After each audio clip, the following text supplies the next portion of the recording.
God be the love to search and keep me. God be the prayer to move my voice.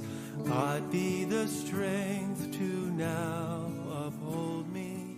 Oh, Christ, surround me. Oh, Christ, surround me.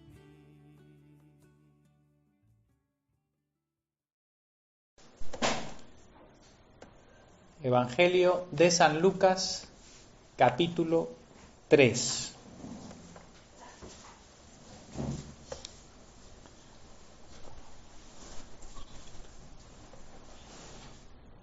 En el año 15 del imperio de Tiberio César, siendo gobernador de Judea Poncio Pilato y Herodes tetrarca de Galilea, y su hermano Felipe tetrarca de Iturea y de la provincia de Traconite, y Lisanías tetrarca de Abilinia, y siendo sumos sacerdotes Anás y Caifás, vino palabra de Dios a Juan, hijo de Zacarías, en el desierto.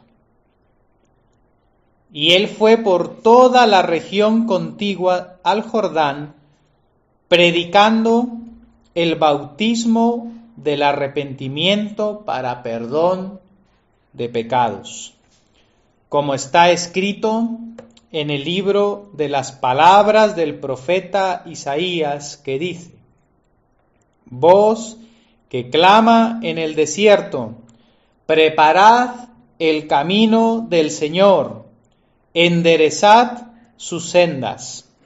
Todo valle se rellenará y se bajará todo monte y collado. Los caminos torcidos serán enderezados y los caminos ásperos allanados. Y verá toda carne la salvación de Dios. Y decía a las multitudes que salían para ser bautizados por él: oh generación de víboras, ¿quién os enseñó a huir de la ira venidera? Haced pues frutos dignos de arrepentimiento, y no comencéis a decir dentro de vosotros mismos: tenemos a Abraham por padre, porque os digo que Dios puede levantar hijos a Abraham aún de estas piedras. Y ya también el hacha está puesta a la raíz de los árboles. Por tanto, todo árbol que no da buen fruto se corta y se echa en el fuego. Y la gente le preguntaba diciendo: entonces, ¿qué haremos? Y respondiendo les dijo: el que tiene 2 túnicas, dé al que no tiene. Y el que tiene que comer, haga lo mismo. Vinieron también unos publicanos para ser bautizados y le dijeron: Maestro, ¿qué haremos? Él les dijo: no exijáis más de lo que os está ordenado. También le preguntaron unos soldados diciendo: ¿y nosotros qué haremos? Y les dijo: no hagáis extorsión a nadie, ni calumniéis, y contentaos con vuestro salario. Como el pueblo estaba en expectativa, preguntándose todos en sus corazones si acaso Juan sería el Cristo, respondió Juan diciendo a todos: yo a la verdad os bautizo en agua, pero viene uno más poderoso que yo, de quien no soy digno de desatar la correa de su calzado. Él os bautizará en Espíritu Santo y fuego. Su aventador está en su mano, y limpiará su era, y recogerá el trigo en su granero, y quemará la paja en fuego que nunca se apagará. Con estas y otras muchas exhortaciones, anunciaba las buenas nuevas al pueblo. Es palabra del Señor. Gloria a ti, Señor Jesús. Bien, amados hermanos, la paz de Cristo esté con todos en este día. Nos alegramos mucho de estar aquí después de varios meses y visitaros aquí a nuestros amados hermanos en Cuenca, ¿no? Y poder estar en esta ciudad por la que oramos siempre, ¿verdad? Y oramos también por vosotros siempre. Nos alegramos. Hemos pasado unos 2 días, ¿no? La verdad de gozo, ya desde el viernes, ayer, días llenos de oración, llenos también de la palabra y de compartir como hermanos, ya ha sido una bendición, ¿no? Y poder hoy también celebrar juntos aquí nuestra adoración, nuestro culto verdadero de alabanza, de acción de gracias al Señor por Jesucristo, ¿verdad? Y su resurrección, lo hacemos con gozo junto con vosotros. Y ahora que nos acercamos a las lecturas de la palabra y a la lectura del Evangelio, nos lleva a pensar primero en este tiempo que estamos ahora transcurriendo, ¿no? En cómo la Iglesia cristiana ha organizado el año cristiano en torno a Cristo, este tiempo previo a la fiesta de la Navidad o la Natividad, que es la fiesta de la encarnación de Cristo, ¿verdad? No es una fiesta en la que estamos pensando en regalos y en Santa Claus y en cosas que no tienen nada que ver con la fe, en el consumismo que nos quiere vender este mundo, sino es un tiempo en el que vamos a meditar en el misterio profundo de que Dios se hizo hombre por amor a nosotros. Que Dios tuvo que venir, encarnarse para morir en una cruz y salvarnos, porque sin eso no había perdón para nuestros pecados, no había forma en la que nosotros pudiésemos ser redimidos y tener paz con Dios. Y este tiempo que nos lleva hacia la Natividad se llama el Adviento. Y este tiempo de Adviento viene de Adventus, es un tiempo en el que esperamos la venida del Señor. Y en ese sentido esperamos la celebración de esa Navidad, de esa encarnación de Cristo, y para eso las mismas lecturas de la palabra de Dios nos llevan a preparar nuestro corazón para esa celebración, pero no solamente la primera venida, sino que todos sabemos que así como Cristo fue llevado en una nube, nos dice San Lucas, ¿verdad?, en su Evangelio y en Hechos, de esa misma forma los ángeles le dijeron a los apóstoles, Jesucristo volverá, pero en poder y gran gloria para juzgar a los vivos y a los muertos. Y el Adviento, el tiempo que nos lleva a meditar en una espera gozosa de la venida de Cristo, nos lleva a meditar también que esa espera tiene que ser una espera vigilante. Es decir, debemos vivir vidas, y este tiempo previo a la Navidad nos motiva a eso. No a vivir ya en las luces de la calle, en hacer compras, no. En preparar nuestros corazones porque el Señor Jesús vuelve. Vuelve. Y esa lectura de Malaquías que ha hecho Claudio nos muestra que el Señor venga y ese día será el día terrible del juicio. Y Jesucristo dice, guardaos pues vuestros corazones, que no se llenen de glotonería, que no se llenen de embriaguez, de lujuria, y venga sobre vosotros aquel día, ¿verdad? Sino que esperemos listos y como el mismo Señor Jesús dice, podamos estar de pie delante del Cordero. Por eso en Malaquías dice, ¿quién podrá estar de pie en su venida? ¿Quién en el juicio podrá estar allí? ¿Quién? Aquel que esté fiel en Cristo. Aquel que tenga en su vida esa justicia de Cristo, la muerte y la resurrección de Cristo a su favor, aquel que ha permanecido fiel al Señor hasta el fin. No descuidemos nuestra vida espiritual y estemos vigilantes ante la venida de Cristo. Ese es el corazón de este tiempo y nuestra vida debe ser un adviento. Y esta lectura que hemos hecho en Lucas 3. Nos lleva primero a ver al inicio, ¿no? Que Lucas describe todo el contexto en el cual aparece la predicación de Juan el Bautista. Y es que la predicación de Juan el Bautista es justamente eso. Es una predicación que viene para preparar el camino del Señor.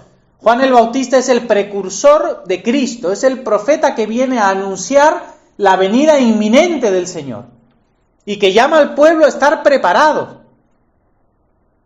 Lucas nos dice que esto ocurre en el año 15 del imperio de Tiberio César y nos da una descripción muy precisa de los acontecimientos históricos que anteceden al inicio del ministerio del Señor Jesucristo y su muerte y su pasión, todo su ministerio en esta tierra. Nos dice que era gobernador de Judea Poncio Pilatos y Herodes era tetrarca de Galilea. Y también Felipe era tetrarca de Iturea y de Traconite, y Lisanías tetrarca de Abilinia. Los sumos sacerdotes, nos dice Lucas, eran Anás y Caifás. ¿Qué está haciendo Lucas? Lucas, recordad que era un médico, fue compañero y colaborador del apóstol Pablo en muchos de sus viajes, pero Lucas era también un historiador de la época.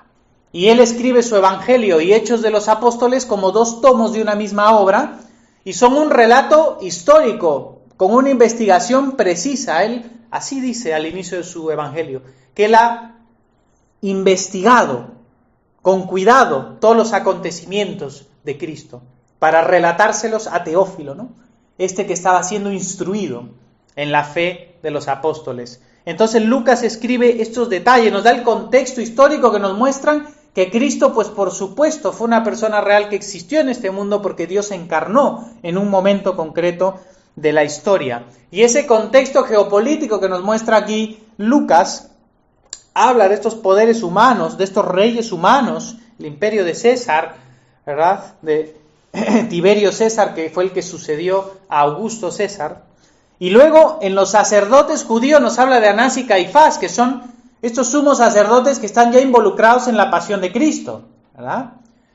Anás era el suegro de Caifás y realmente sumo sacerdote solo había uno, pero esta aristocracia sacerdotal se heredaban también esos cargos. Entonces Anás fue el suegro y después a José Caifás, que era su yerno, le dejó el sumo sacerdocio en los tiempos en los que el mismo Señor es juzgado. Ahora, es importante ver que cuando Lucas está mostrando todo ese contexto histórico, luego termina esa idea diciendo, siendo sumos sacerdotes Anás y Caifás, vino palabra de Dios a Juan, hijo de Zacarías, en el desierto. ¿A qué nos recuerda este tipo de introducción que hace aquí Lucas? Nos recuerda a los escritos proféticos del Antiguo Testamento, ¿verdad? Cuando nosotros leemos Zacarías, por ejemplo, el inicio, o de Ezequiel, ¿no? Dice, por ejemplo, en Ezequiel, al inicio, ¿no? En el 5º año de la deportación del rey Joaquín, a los 5 días del mes, vino palabra de Yahvé al sacerdote Ezequiel, hijo de Buzi. Es el mismo tipo de inicio que está utilizando Lucas. ¿Por qué?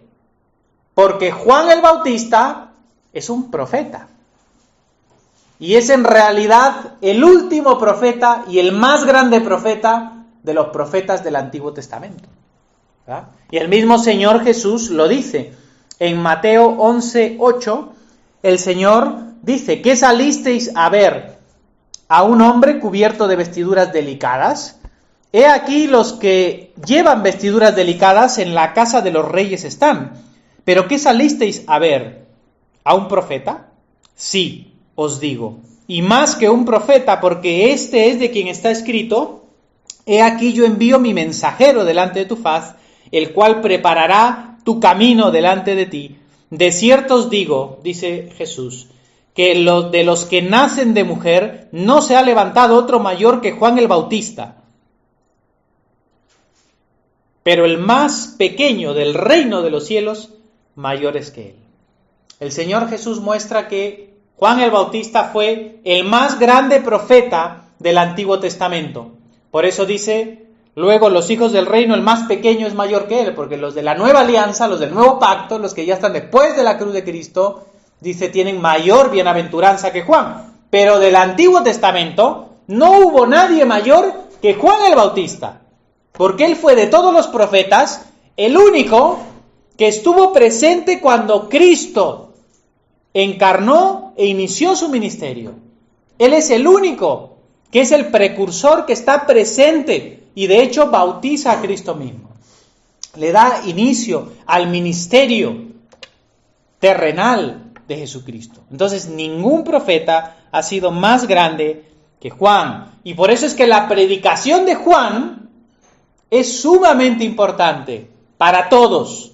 Sumamente importante para todos. Porque como vamos a ver ahora, la predicación de Juan no es una predicación pasada, es una predicación que es actual para todos los que seguimos a Jesucristo. Ahora vamos a ver su predicación, vamos a ver lo que él decía. Versículo 3. Y él fue, Juan, él fue por toda la región contigua al Jordán, predicando el bautismo del arrepentimiento para el perdón de pecados. Como está escrito en el libro de las palabras del profeta Isaías. Voz que clama en el desierto, preparad el camino del Señor, enderezad sus sendas, todo valle se rellenará y se bajará todo monte y collado, los caminos torcidos serán enderezados y los caminos ásperos allanados, y verá toda carne la salvación de Dios. Juan está predicando el anuncio de la buena nueva que había sido ya profetizado por Isaías y por otros profetas en el Antiguo Testamento. El anuncio de la buena nueva que era que Dios mismo venía a este mundo para redimir a su pueblo. Para redimir, pero también para juzgar. Esa venida del Señor. Para rescatarlos, pero también para juzgar a este mundo. Esa buena nueva en la que Dios viene y asume plenamente su reino en este mundo. Esa es la buena nueva y lo que los judíos esperaban, que Dios venga y manifieste su reino ya mismo y que destruya las potestades terrenales que son contrarias a Dios y que manifieste ese glorioso reino. Si nosotros seguimos leyendo Isaías, que es lo que está aquí mencionando Lucas, en Isaías 49, la parte que sigue a lo que ha aparecido allí, dice: súbete sobre un monte alto, anunciadora de Sión, levanta fuertemente tu voz, anunciadora de Jerusalén, levántala, no temas, di a las ciudades, ved aquí al Dios vuestro. Ese anuncio de las buenas nuevas, que es el Evangelio, eso es lo que significan las buenas nuevas, era: venid aquí y ved al Dios vuestro. Dios mismo venía, y ese es Cristo hecho hombre.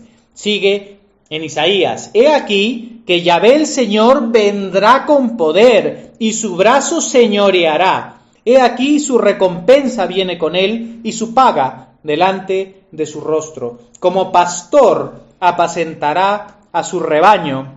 En su brazo llevará los corderos y en su seno los llevará, pastoreará suavemente a las recién paridas. Esta promesa, este evangelio, este anuncio era que Dios mismo venía, su señoría venía y él venía como el pastor que apacenta a su pueblo. ¿Quién es ese? Cristo.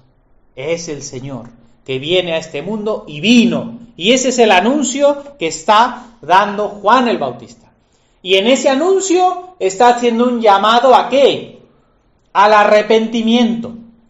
Un llamado al arrepentimiento. Por eso su predicación era un bautismo de arrepentimiento para el perdón de los pecados. ¿Por qué? Porque Dios viene. Y como viene a redimir, viene también a juzgar. Así que por eso arrepentíos. Arrepentíos y volveos, convertíos a vuestro Dios. El anuncio, la predicación de Juan el Bautista es la preparación del camino del Señor. Y ese es el anuncio de la predicación de la iglesia. Porque así como Cristo vino la primera vez, y ese es el anuncio de Juan, Cristo viene por segunda vez a juzgar, y la predicación nuestra no puede ser diferente en ese sentido que a la de Juan, sino un llamamiento al arrepentimiento. No solo a los de fuera, sino a los que están en la iglesia. Porque tenemos que arrepentirnos de nuestros pecados y esperar al Señor en condiciones, en paz con Dios. No para ser juzgados por Él y encontrarnos nosotros desnudos y fuera de su amistad, sino en una espera vigilante, con una vida conforme al Evangelio. Ahora vemos cómo responde el pueblo ante el anuncio de Juan, porque Juan está anunciando la buena nueva y este arrepentimiento, este bautismo para arrepentimiento, el perdón de pecados, preparando el camino para que el pueblo espere al Señor de una forma digna. Ahora, ¿cómo responde el pueblo ante la predicación de Juan? En el versículo 7 vemos: y decía a las multitudes que salían para ser bautizadas por él. Es decir, ante el anuncio de Juan, habían multitudes que salían, y eran multitudes del pueblo, que salían y escuchaban a Juan, y salían para ser bautizados por él. Ya en la teología judía y en los pensamientos judíos existían prácticas de bautismo. Los judíos bautizaban a los prosélitos, es decir, a los paganos que se convertían en judíos, al judaísmo, pasaban por un bautismo que para ellos era el inicio de una vida nueva también. Y aquí aparece Juan el Bautista también llamándoles a un bautismo. El bautismo siempre nos habla de purificación, de limpieza, nos habla de una vida nueva, nos habla de ser lavados, nos habla de un derramamiento de Dios en nosotros. Y ante esta predicación muchos salían, dice, para ser bautizados por él. Y esto ya nos muestra algo, que el pueblo oía la predicación y muchos de ellos estaban saliendo ya directamente a buscar ese bautismo, ese lavamiento, esa purificación, esa amistad con Dios, pero estaban buscando solamente eso de forma exterior, no estaban buscando esto con un corazón convertido. Y por eso vamos a ver lo que Juan les dice. Salían las multitudes para ser bautizadas por él, ¿y qué les decía él? Oh, generación de víboras, ¿quién os enseñó a huir de la ira venidera?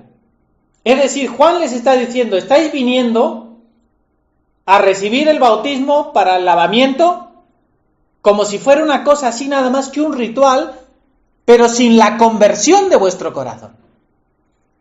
Estáis viniendo sin arrepentiros de vuestros pecados, sin querer renunciar al mal. ¿Cómo? ¿Quién os ha enseñado a huir de la ira venidera? De esa manera, que os estáis fijando nada más en lo exterior de las cosas, pero no en el corazón. Queréis nada más que el beneficio, pero no entendéis que Dios os llama a una conversión profunda, a un cambio en vuestra vida. Y por eso les dice, haced pues, haced. ¿Qué es hacer? Hacer, pues, hacer es hacer algo, ¿verdad? No les dice sentid pues, no. Les dice haced pues, hechos. Hechos. No solo palabras, no solo sentimientos, hechos. Haced pues frutos dignos de arrepentimiento. Y no comencéis a decir dentro de vosotros mismos, tenemos a Abraham por padre, porque os digo, Dios puede levantar hijos a Abraham de estas piedras. ¿Qué les está diciendo? No confiéis en vuestro pedigrí espiritual. No confiéis, no, nosotros somos linaje de Abraham, porque somos de ese linaje del pueblo de Israel. Estamos dentro de la alianza. No confiéis en que ya sois miembros oficialmente del pueblo de Israel. Lo mismo el Señor dice a la iglesia, no os fiéis. No, ya somos parte de la iglesia, ya hemos sido bautizados, ya estamos, cuidado. No confíes simplemente en eso. El Señor dice, Dios puede levantar hijos de Abraham hasta de las piedras. Aquí Juan está diciendo, mira la conversión de tu corazón, mira la condición de tu arrepentimiento. ¿Estás viniendo a Dios con un corazón arrepentido o solamente confiando en lo exterior? Eso es lo que en estos días, en los que hemos estado examinando algunos pasajes de la Escritura, lo que Jesús rechaza de los fariseos, la levadura de los fariseos es la hipocresía. Les dice, guardaos de la levadura de los fariseos, que es la hipocresía. De una religiosidad exterior, de cascarita, pero con un corazón vacío, con un corazón sin arrepentimiento, sin conversión, sin fe, con un corazón que está distante de Dios, que no está realmente buscando al Señor. Esta es la misma predicación de Juan a estas multitudes. Y les dice, ya también el hacha está puesta a la raíz de los árboles, por tanto todo árbol que no da buen fruto se corta y se echa en el fuego. Les está diciendo, dad frutos dignos de arrepentimiento. ¿Qué son frutos dignos de arrepentimiento? Son hechos en los cuales se manifiesta que de verdad te has arrepentido, que de verdad hay un cambio en tu vida, que de verdad te has apartado de cosas y estás buscando y amando a Dios de verdad. Hechos y no palabras. Hechos y no sentimientos solamente. Porque Juan les dice, el hacha está a la raíz. Es decir, el juicio ya está aquí. Está viniendo el Señor. Esa era su primera venida. Juan esto no lo tenía todavía muy claro, como todos los profetas. A veces mezclan la primera y la segunda venida, porque en realidad lo que hay entre la primera y la segunda para nosotros parece mucho. Para Dios 1000 años son como un día. Y el juicio de Dios viene, por eso dice, el hacha está puesta a la raíz. Y todo árbol que no produce fruto lo corta. Pero esto no solo lo dice Juan, esto lo dice el Señor Jesús. Leed el Evangelio de Juan capítulo 15, que dice, yo soy la vid, vosotros sois los sarmientos. Y los que no producen fruto, ¿qué hace? El Padre corta esas ramas y se queman en el fuego. Entonces, si vosotros no producís frutos del tronco de la vid que soy yo, dice el Señor, vais a ser cortados y quemados. Entonces, esta predicación de Juan el Bautista está en perfecta línea con la predicación del Señor Jesucristo para su segunda venida.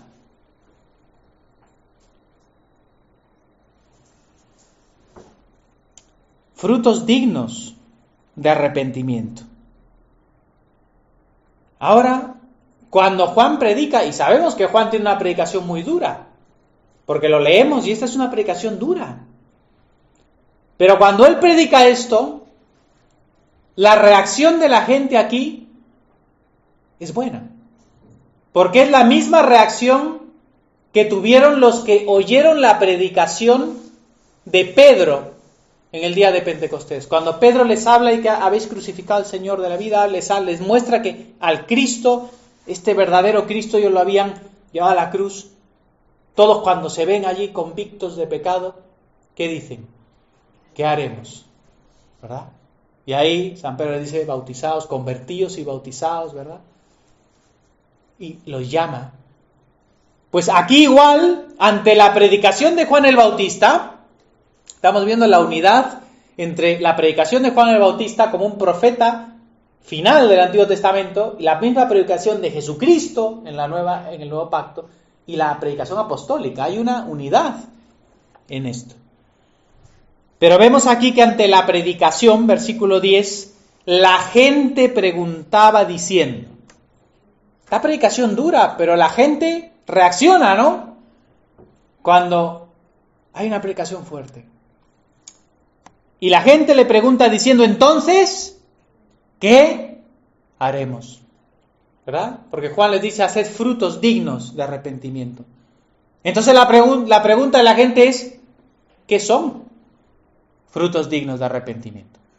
¿Qué haremos? Y aquí dice la gente, acordaos que hay una masa, ¿no? Hay mucha gente. Y la gente en general le está preguntando, ¿qué haremos? Y respondiendo les dice, el que tiene 2 túnicas, dé al que no tiene. Y el que tiene que comer, haga lo mismo, es decir, dé al que no tiene. ¿Qué son frutos dignos de arrepentimiento? Los frutos dignos de arrepentimiento son las obras que evidencian que de verdad te has arrepentido. Es un cambio en tu vida que de verdad manifiesta que en ti hay arrepentimiento y conversión. El arrepentimiento y la conversión, acordaos, significa cambiar de mente, de mentalidad y cambiar de vida, porque es un giro hacia Dios. Es dejar las tinieblas, darme la vuelta a 180 grados desde lo que no agrada a Dios, girarme en la dirección opuesta para seguir a Dios y hacer lo que le agrada. Caminar en la dirección que Dios me traza. Eso es lo que significa convertirse, arrepentirse. Y nadie, dice Juan, puede pretender ir a disfrutar de las bendiciones del bautismo, de la purificación y de todo esto si no tiene arrepentimiento. Porque sin arrepentimiento y una conversión genuina, todo lo demás es cascarita. No tiene centro, no tiene fundamento, no tiene valor, no tiene verdad. Y eso es lo que Juan les está diciendo. El que tiene 2 túnicas, en otras palabras, que dé al que no tiene. ¿Por qué? Les está diciendo, porque no estáis haciendo el bien. No estáis amando al prójimo como a vosotros mismos. Estáis llenos de avaricia. Lo queréis todo para vosotros, pero al pobre, al miserable, al enfermo, a la viuda, al huérfano, no le dais lo que necesitáis. Cuando el Señor os ha dicho que Él mismo tiene cuidado de la viuda, del huérfano, y os ha mandado que hagáis misericordia y que viváis haciendo misericordia y entregándoos vosotros mismos. No con un corazón religioso envanecido y cerrado a la misericordia. Eso es la justicia del reino de Dios. ¿Qué les está diciendo Juan? Dejad de vivir para vosotros mismos. Dejad de ser vosotros vuestro Dios. Dejad de ser vosotros el centro de vuestras vidas. Amad a Dios y amad al prójimo como a vosotros mismos, porque eso es lo que Dios quiere. Y eso es lo que Cristo mismo nos ha mandado. Ese mensaje no ha cambiado. Que dejemos de estar encerrados en nosotros mismos, en nuestro propio bien, en nuestro propio beneficio, para amar de verdad a Dios, entregarnos a Él y amar al prójimo como ya egoístamente nos amamos a nosotros mismos. Eso es lo que está diciendo Juan, les está diciendo, dejad de hacer lo malo que hacíais y hacer lo bueno que no hacíais. Ahora vinieron también a él unos publicanos. Recordemos, los publicanos eran los judíos que cobraban impuestos para Roma, trabajaban para el imperio, por lo tanto eran traidores, eran vistos como traidores y muy odiados por los judíos. ¿Y qué haremos?, dicen ellos, ¿qué haremos? Y Juan les dice, no exijáis más de lo que está ordenado. Es decir, Juan les está diciendo, dejad el engaño, dejad la estafa, dejad de aprovecharos de los demás. Si vosotros tenéis que cumplir una tarea, hacerlo, pero hacerlo justamente. Abandonad el engaño que tenéis, la usura, porque los publicanos lo que hacían era aprovecharse de los demás. Ellos cobraban lo que era el impuesto, pero le añadían un porcentaje que era para ellos. Y así se enriquecían. Y Juan les está diciendo, cobrad lo que es justo. ¿Cuántas veces en la vida cristiana estas cosas pasan? Gente que tiene negocios o hace cosas y cobra más de lo que debe cobrar. Hace usura de sus negocios. Hace usura de sus servicios, ¿verdad? Cuidado, porque estas cosas desde el Antiguo Testamento claramente Dios las condena. La pesa injusta, ¿no? La pesa injusta. Mucho cuidado. Pero estas palabras de Juan el Bautista son también para nosotros. También se acercan unos soldados, dice. Estos soldados no serían romanos, serían unos soldados judíos, seguramente, o del templo, o los que estaban con Herodes, ¿no? Y le dicen, ¿qué haremos también? También se ven golpeados por la predicación. ¿Qué haremos? ¿Qué son frutos dignos de arrepentimiento para nosotros? No hagáis extorsión a nadie, ni calumniéis y contentaos con vuestro salario, les dice Juan. Otra vez más, no abuséis de vuestra autoridad. No abuséis de la posición que tenéis. Dios da la autoridad, pero no abuséis de la autoridad. No hagáis extorsión a nadie. Típico del abuso de la autoridad, ¿no? No extorsionéis a nadie. No calumniéis, no deis falso testimonio acerca de nadie. Cosas que ocurren en los juicios y muchas veces los mismos soldados y estos incurrían en estas cosas. Y contentaos con vuestro salario, es decir, por avaricia no busquéis ganancias deshonestas, vivir con contentamiento. Fijaos que todas estas cosas que está diciendo Juan son cosas prácticas, porque esos son los frutos dignos de arrepentimiento, son cosas prácticas. El arrepentimiento no es algo etéreo, no es algo simplemente, ay, me sentí mal, pedí perdón y ya está. El arrepentimiento es de verdad un cambio en los hechos de la vida de alguien. Por eso la pregunta clave aquí es ¿qué haremos? Esa es la pregunta clave. ¿Qué haremos? Y son cosas prácticas. Ese fruto se trata de hacer cosas que no hacíamos. Por eso, si tienes ropa, dale al que no tiene. Tienes comida, dale al que no tiene. Es decir, hacer cosas que no hacíamos. Porque no estabas haciendo, no estabas teniendo misericordia, vivías para ti. No te importaba el otro, no te importaba el Señor. Pero ahora vas a hacer cosas que antes no hacías. Eso es un fruto digno del arrepentimiento. Y otro fruto digno del arrepentimiento es dejar de hacer lo que hacías y estaba mal. Extorsión, robo, mentira, aprovecharte. Dejas de hacer cosas. Frutos dignos de arrepentimiento tiene esas dos dimensiones. Empezar a hacer cosas buenas que antes no hacía y dejar de hacer cosas malas que antes hacía. Eso muestra una conversión genuina. Esos dos aspectos de lo que hago y lo que dejo de hacer. Ahora, prestadme atención con esto. Cuando hablamos de frutos como hechos y esos frutos dignos de arrepentimiento, muchos por ahí quieren enseñar que los frutos o el fruto es algo que fluye de una forma supernatural de nuestro corazón. Es decir, yo ya soy cristiano y ahora fluye por el Espíritu Santo de una forma sencilla, natural desde mi corazón, las buenas obras. No. El fruto que procede del Espíritu Santo se va a volver en nuestra vida una auténtica lucha, una auténtica batalla contra nuestra carne. El fruto no es solamente aquello que yo siento hacer. Hay mucha gente que dice, no, yo hago lo que siento. Sí, o sea, el Espíritu Santo va a iniciar ese movimiento por la gracia de Dios de lo que tenemos que hacer, pero nuestra voluntad entra en juego. Nuestra libertad de decidir y decir yo voy a cooperar con la gracia de Dios y voy a producir el fruto, porque como tu voluntad no entra en el juego, como tu voluntad movida por la gracia de Dios, fortalecida por la gracia de Dios, pero esa libertad tuya en la que dices voy a obedecer, no entra en juego, no va a haber ese fruto. Entonces, si tu vida es pobre en fruto, no es porque la gracia de Dios no esté allí, es porque tú estás siendo negligente en cómo utilizas la gracia de Dios.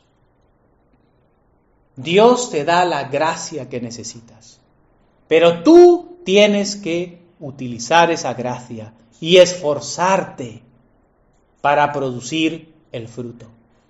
El fruto de la vida cristiana, es decir, renunciar y vencer pecados y hábitos pecaminosos en nuestra vida y dejar de hacer lo que estaba mal, requiere una lucha en la que tu voluntad, el ejercicio de tu voluntad, tiene mucho que ver para que uses la gracia de Dios. Y el hacer lo que no hacías y que debes hacer, el amar al prójimo, el servir, el estar con tus hermanos, el estar en la oración, el estar en la comunión de los santos, el estar proveyendo al que no tiene, el estar viviendo en la misericordia requiere un esfuerzo tuyo, un ejercicio de tu voluntad, que por la gracia de Dios lo puedes hacer. Y si en tu vida no hay esos frutos, es por tu negligencia, porque no estás cooperando con la gracia de Dios. Y ten cuidado, porque el Señor viene a juzgar. Habéis visto la lectura de Corintios que hemos hecho, ¿verdad? Uno pone el fundamento, otro edifica, dice Pablo, pero cada uno mire cómo sobreedifica, cada uno mire cómo construye sobre. Porque en el día del juicio, cuando venga el fuego de Dios, todo aquello que fueron materiales buenos en tu edificación resistirá el juicio, pero lo que sea paja y hojarasca será quemado y no valdrá nada. Y eso se está refiriendo justamente a lo que tú haces con tu vida espiritual. Entonces, hermanos, no tengamos en poco estas palabras del Señor. Va terminando Lucas y dice, como el pueblo estaba en expectativa preguntándose en sus corazones si acaso Juan sería el Cristo. Claro, con esa predicación y todo esto pensaban, pues oye, mejor Juan es el Cristo. Ahora, Juan les deja muy claro, diciendo, yo a la verdad os bautizo en agua. Es decir, su bautismo era un bautismo de arrepentimiento, era un bautismo de conversión. Pero viene uno más poderoso que yo, de quien yo no soy digno de desatar la correa de su calzado. ¿No?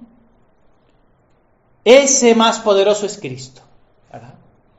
Ese más poderoso es el Señor, de quien el mismo Juan no es digno ni siquiera de cumplir la tarea de un esclavo, que era atar los cordones del calzado, ¿no? Ni siquiera es digno de eso, dice Juan. Yo soy solo el precursor, soy menos que un siervo, pero este que viene, él sí, dice, os bautizará en Espíritu Santo y fuego. Por eso es que Juan es el precursor, el último profeta del Antiguo Testamento, y su bautismo es el bautismo precursor del ministerio de Cristo y del bautismo definitivo, que es el bautismo de Cristo, el bautismo de la Iglesia, donde el Espíritu Santo mora, viene con poder a la Iglesia para transformar nuestros corazones. Y esa es la realidad de la vida cristiana. Un bautismo donde el Espíritu de Dios viene a transformarnos y a morar en nosotros, a morar en la Iglesia. Pero fijaos que dice que Cristo traerá un bautismo en Espíritu Santo y fuego, dice.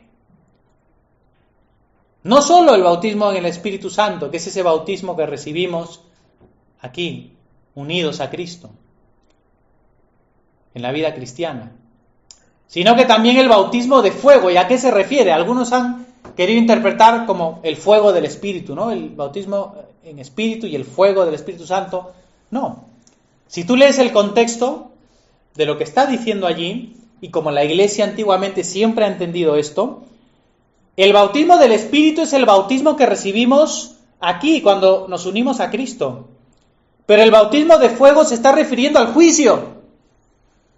Está hablando del juicio en el día final como un bautismo de fuego. Por eso es que cuando Juan dice, Él bautizará en Espíritu Santo y fuego, sigue diciendo, su aventador está en su mano y limpiará su era y recogerá el trigo en su granero y quemará la paja en fuego que nunca se apagará. ¿Qué figura está mostrando aquí el Señor? Está hablando de que este Cristo, que bautiza en Espíritu Santo y en fuego, está en su era. ¿De qué está hablando, no? Está hablando de la era en el campo, donde se ponía el trigo, ¿para qué?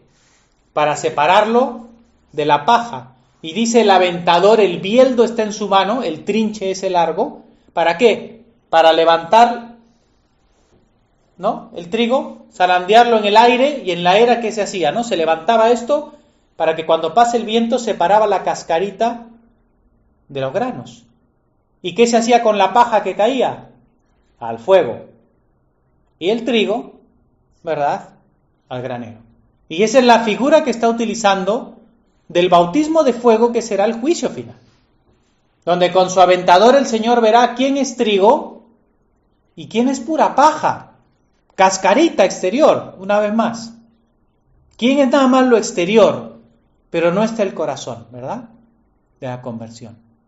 Entonces, hermanos, estas advertencias que nos da Juan, como digo, continúan en la predicación de Cristo y en la predicación apostólica. Por eso Lucas termina diciendo, versículo 18, con estas y otras muchas exhortaciones, y esa palabra también se puede traducir consolaciones, anunciaba las buenas nuevas al pueblo. Es decir, esa es la predicación del Evangelio según San Juan Bautista. Una predicación en la que sí, vemos la esperanza de la gloria de Cristo y que muere por nosotros en la cruz y viene a salvarnos. Pero por otro lado, ese Evangelio glorioso tiene un llamamiento. ¿Y ese llamamiento qué es? Arrepentíos, convertíos de verdad al Señor, seguid de verdad al Señor. No viváis una vida cristiana de cascarita. No vivamos una vida cristiana de paja, sino de trigo, ¿verdad? Para que en aquel día podamos estar de pie delante del Señor por su gracia, porque Él ha muerto y ha resucitado por nosotros, y que vivamos vidas de verdadero arrepentimiento, conversión, confesión de nuestros pecados y de una sincera búsqueda de la obediencia a Cristo, hermanos. Que Dios nos ayude, ¿verdad? Y que esperemos correctamente su venida. Amén. Amén. El Señor bendiga su palabra en nuestros corazones. Amén. God be the love to search and keep me. God be the prayer to move my voice. God be the strength to